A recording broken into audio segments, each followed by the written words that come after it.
Welcome back again to Joe Stunner Boxing. I hope you're all doing well. I was talking to a guy I know, another boxing fan, about the Catterall-Taylor decision, and I said it's one of the worst decisions I've ever seen, and he said, "What do you mean? This is a commonplace thing." I said, "Not at that level, it isn't." He said, "Well, what about the recent Danny Jacobs John Ryder fight?" We both agreed that Jacobs won that fight, and neither of us could see how you could give it to Ryder. "What about that?" He said. That was a bad decision. I thought it was a bad decision, but I didn't feel as outraged as I do with the Catterall robbery. And as is always the case, if someone says something and you walk away thinking, if it makes you think, it's normally because there's some sort of kernel of truth contained within what's been said to you, and it makes you think and it makes you reassess what you're feeling and what you're thinking. Now, I do feel that the Catterall-Taylor decision is one of the worst I've ever seen. Whereas with the Jacobs-Ryder decision, and I definitely thought Jacobs won that fight. I think it was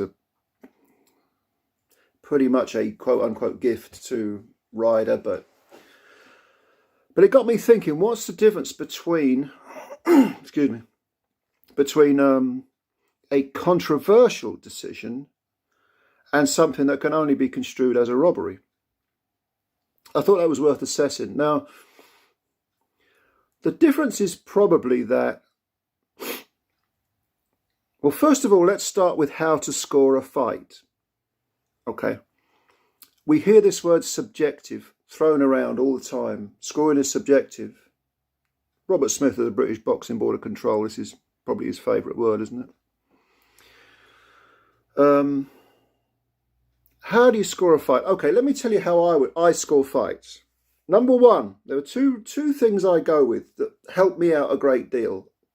Even though sometimes I've scored very, very close fights one way and I've watched it back and scored it another way, Number one,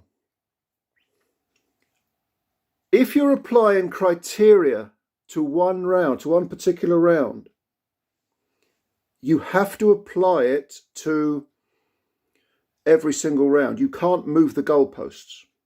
Okay, so what do I mean by that? Okay, well, let's say that in the first round, one guy lands 3 full-blooded, heavy punches, bang on the button, and shakes the guy. And the other guy for the rest of the round is popping with the jab. And, he's on his bike, but he's moving. Now, the question is, do you prefer the guy who landed the big punches that really shook the guy, or do you prefer the guy who won the rest of the round on his bike, jabbing, landing jabs, but moving? Which do you prefer? You can go for either of those scenarios, either of those choices, Now, if you choose the guy who lands the 3 big meaty punches, bang on the button, and that fighter in the following round is the guy jabbing, not landing the big punches, and the other guy who took the 3 big punches lands his big 3 punches, you can't then turn around and say, I preferred the jabs. Because you moved the goalposts. Do you know what I mean? You Consistency, is that the word I'm looking for? I do believe it is, okay? You've got to be consistent. You can't keep reassessing the criteria that you use to score rounds. And of course, some rounds will be very, very close. Some rounds, not much will be happening at all. Some rounds, I always try to avoid drawn rounds, okay? Because I don't think I never ever scored. I mean, I haven't scored a drawn round for years and years and years. But I can sort of understand why some people say there's nothing in it. Yeah, okay, there was nothing in it. So that brings me to my second point. How to avoid scoring a drawn round, even if it's really, really, really close. Well, you've got 3 minutes. What I do is I divide it into 3 minutes. Very simple. So, who won the first minute? Fighter A. Who won the second? minute, fighter B, it's all down to the third minute. Who wins the third minute? Not an ideal, infallible way of doing it by any means. I'm not saying it is, but it's helped me out. It's helped me decide those very, very close rounds. It's just one idea that I have. It works well for me. But again, I concede the point. You know, if it's a very, very close fight, you can watch it, score it for one guy. I mean, I'll give you a perfect example. The first Canelo Alvarez GGG fight. I watched that fight 3 times. The first time, when I watched it live, I had Canelo, not GGG, Canelo 1 point ahead. Okay. The second time I watched it, I had, hang on a minute, let me get this right. Was it the second? I think the second time I watched it, I had Golovkin winning by a point or 2. I can't remember exactly what. But the third time I watched it, I had it a draw. And I watched it with the sound off, and I just, you know, now to me that was a close fight. People call that a robbery. That wasn't a robbery.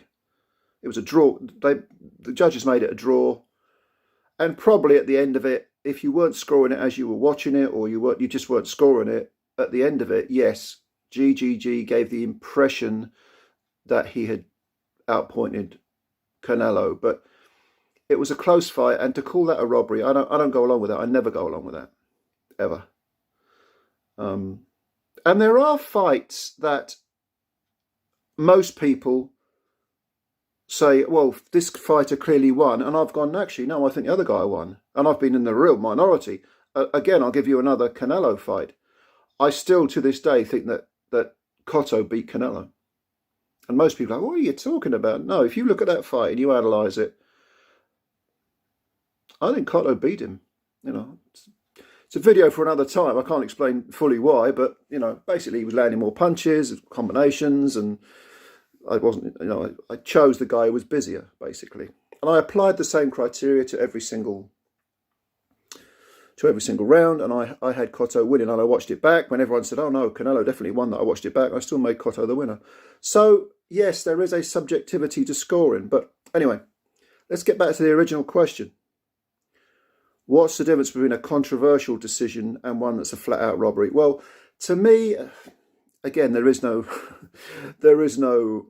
comprehensive definition, but I would go along with this, just to sort of generalize somewhat. A controversial decision is one where most people can't really see why fighter A would win. They favour fighter B. But at the same time, if you analyse it,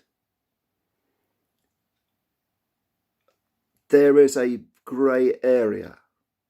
So with Ryder versus Jacobs, even though I definitely think Jacobs won that fight, the arguments I've heard in favour of Ryder, I've gone, well, I don't actually agree with it, but okay, maybe there is a grey area there. Maybe there is some, you know, subjectivity that's valid. And looking at it objectively in the cold light of day, I don't agree with it, but okay, I see your point. Okay. On Saturday with Taylor and Catterall, I cannot see how anyone could vote for Taylor. And more to the point, the very, very, very few people I've spoken to who believe that Taylor won, that's a minuscule amount of people. Maybe 1 or 2, I think. 3, if memory serves. Anyway, even apart from those people, the ones that have kind of tried to make an argument for the subjectivity of scoring, even they, I cannot see what they're getting at. I can't get my head around how you could ever objectively say that the subjectivity rule applies to that fight. So for me, it's it's either incompetence or it's robbery. Either it's corruption, or the people who scored that fight shouldn't be scoring fights. I'm trying to think of other robberies. Well, if we're talking amateur boxing, in fact, the worst decision, amateur or professional, I've ever seen is Roy Jones losing in the Olympic final. Park Si-hun, was it? Back in 1988.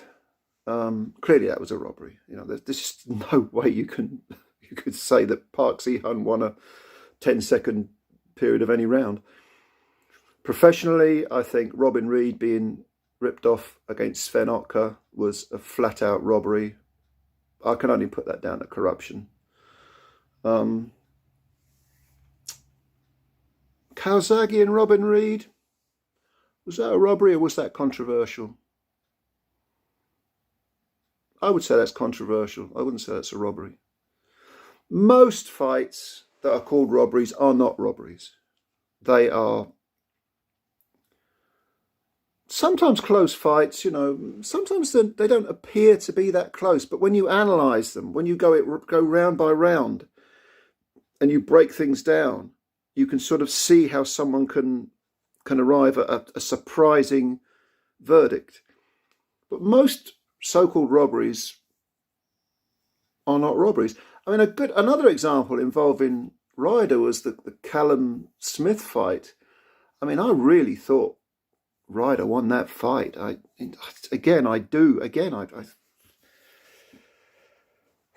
see, I think that was more down to incompetence than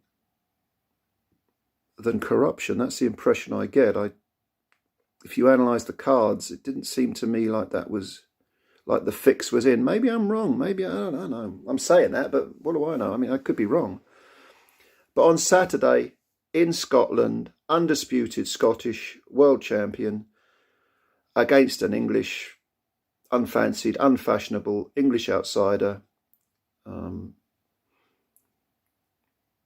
The Scottish guy promoted by Top Rank, very much the ticket seller, very much the money maker. I find it impossible to believe that was incompetency rather than the fix being in. Do I have absolute proof for that? No, of course not. No. So yeah, the difference between controversy and robbery. Robberies, I think, are still relatively few and far between. Controversy, of course, isn't. Another one that I would say would be, I find it hard to believe it wasn't a robbery, was Lewis Ritson beating Miguel Vasquez. And a flat-out absolute piece of corruption, well, I cannot believe that this was incompetency, was this guy's name, Sonny Martinez? The guy who came in from Spain with a 2 wins, 4 defeats record, fought Campbell, Hatton and won just about every round.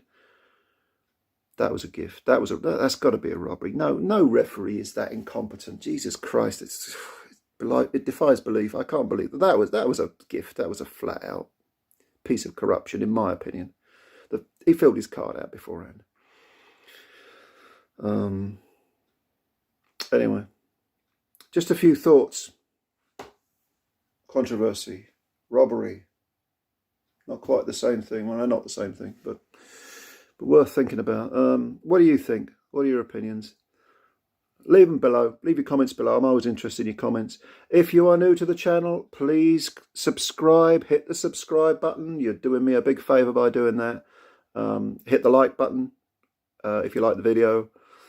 And yeah, like I say, let me know your comments below. Thanks for listening, and as always, speak to you soon. And again, much love.